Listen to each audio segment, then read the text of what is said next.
কখনো কখনো আমরা ভাবি যে কোনো ব্যক্তি যিনি ধর্মের পথে চলেছেন, যদি তার দ্বারা কোনো ভুল হয়ে থাকে তাহলে নিয়তি তাকে সেই মুহূর্তেই কঠোর শাস্তি দেন। কিন্তু সেই সব মানুষ যারা সংসারের সবথেকে বড় অধর্মী, বহু নিকৃষ্ট মানের কাজ করেন, তাদের নিয়তি অনেক সুযোগ দেন। তাদের নিয়তি এরকম কঠোর প্রহার করেন না। এই ভাবনা কখনো না কখনো মনে আসেই। ভেবে দেখুন কেন? আসলে জীবনকে বেশিরভাগ মানুষ একভাবেই দেখে থাকেন, বিভিন্ন স্তরে একে দেখা উচিত। এবার আপনি বলুন, এই সংসারে কোনো অধর্মী কখনো প্রেরণার উৎস হতে পারেন? কখনোই নয়। যে মানুষ নিজের আত্মাকে মলিন করে ফেলেছেন, তিনি এই সংসারকে কিভাবে প্রেরণা যোগাবেন? উনি নিজেই বুঝতে পারেন না কোনটা করা উচিত, ধর্ম কোনটা। তাই নিয়তি তাকে একটা সুযোগ দেন, এটা বোঝার সুযোগ দেন যে কোনটা উচিত, কোনটা ধর্ম। সুযোগ দেন নিজের বিবেক জাগিয়ে তোলার, তাকে সুযোগ দেন নিজের অন্তরাত্মার ডাক শোনার। যখন তাতেও কাজ হয় না, তখন নিয়তির কাছে একটাই পথ বাকি থাকে, আর তা হল মহাবিনাশ। মহাবিনাশ হয়তো দেরিতেই আসতে পারে, কিন্তু তা অবশ্যই আসবে। আর যখন মহাবিনাশ আসে, তখন মহাবিনাশের যন্ত্রণা সমগ্র মানব জীবনের যন্ত্রণার থেকে অনেক বেশি হয়। এই কথাটা সবসময় মনে রাখবেন।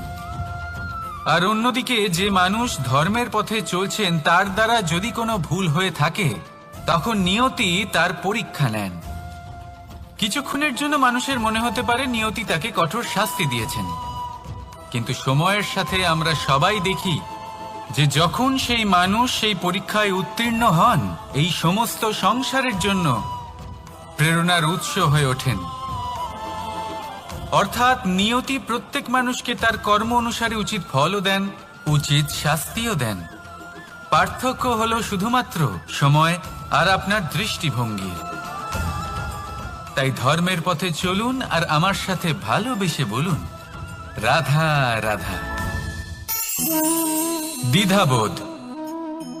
অনেক সময় আমরা জীবনে সেই বাঁকে এসে পৌঁছই যেখানে আমরা বুঝতেই পারি না যে এবার কোন দিক নির্বাচন করা উচিত।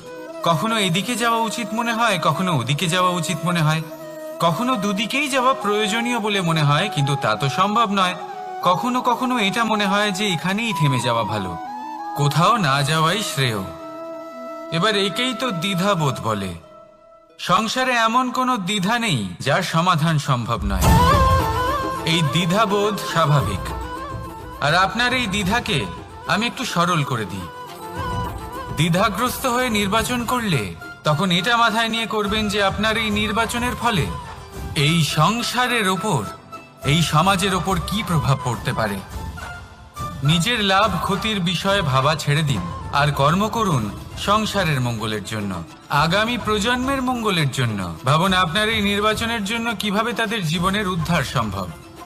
কারণ এই ভাবনাই হলো উচিত ভাবনা। কারণ অনেক সময় ওষুধ একটু কড়া মনে হতেই পারে, কিন্তু এই ওষুধই তো রোগ মুক্তি ঘটায়। সেইভাবে আপনাকেও এই দ্বিধার মুহূর্তে কঠিন নির্বাচন করতে হতে পারে। এই কঠিন নির্বাচন জীবনে কঠিন পরিস্থিতিও আনতে পারে, কিন্তু যদি এই নির্বাচন ধর্মসঙ্গত হয়, যদি এর দ্বারা সংসারের মঙ্গল হয়, তাহলে এই নির্বাচনই হলো সঠিক নির্বাচন। আসুন আমার সাথে ভালোবেসে বলুন, রাধা রাধা। মানুষ নানান ধরনের বাসনা পোষণ করেন, তাদের নানান ইচ্ছে থাকে, অভিলাষা থাকে, নানান কামনা করতে থাকেন, স্বপ্ন দেখেন, প্রার্থনা করেন যেন তা সফল হয়, নিজের সম্পন্নতা কামনা করেন, আর শেষে নিরাশ হয়ে যান কারণ এসব কিছুই পান না। আপনাকে একটা ছোট্ট উদাহরণ দিই। জঙ্গলের রাজা কাকে বলা হয়? সিংহকে। এবার যেহেতু সিংহ বনের রাজা, তাই হরিণ তো তার কাছে এসে এটা বলতে পারে না যে আপনি হলেন বনের রাজা, তাই আপনি আমাকে মেরে ফেলুন, আমাকে খেয়ে ফেলুন আর নিজের ক্ষুধা নিবারণ করুন। এমন তো হয় না। সিংহ যতই বনের রাজা হোক, তাকেও পরিশ্রম অবশ্যই করতে হয়, তবেই তার ক্ষুধা নিবারণ হয়। সেইভাবেই আপনার সমস্ত স্বপ্ন, আপনার সমস্ত ইচ্ছে, আপনার সমস্ত অভিলাষা, সমস্ত আকাঙ্ক্ষা পূরণ হবেই, অবশ্যই হবে, পরিশ্রমের দ্বারা। শুধু ভাবলেই হবে না। তাহলে আপনিও জীবনে পরিশ্রম করুন, নিজের সমস্ত স্বপ্ন পূরণ করুন, আর আমার সাথে ভালোবেসে বলুন, রাধা রাধা। আপনি কি কখনো কোনো উঁচু পর্বতের শিখরে পৌঁছতে পেরেছেন? যদি পৌঁছে থাকেন বা যদি আপনি কোনো উঁচু পর্বতের শিখরে যান, তাহলে ভালো করে দেখবেন, আপনি যত উঁচুতে অগ্রসর হতে থাকবেন, আস্তে আস্তে সমস্ত বনস্পতি বিলুপ্ত হতে থাকে। তারপরে সমস্ত গাছপালা, পশু পাখি সব বিলুপ্ত হতে থাকে। শেষ পর্যন্ত সেই শিখরে থেকে যায় শুধুমাত্র শান্তি, নীরবতা। আমাদের মানুষের সাথেও এটাই হয়।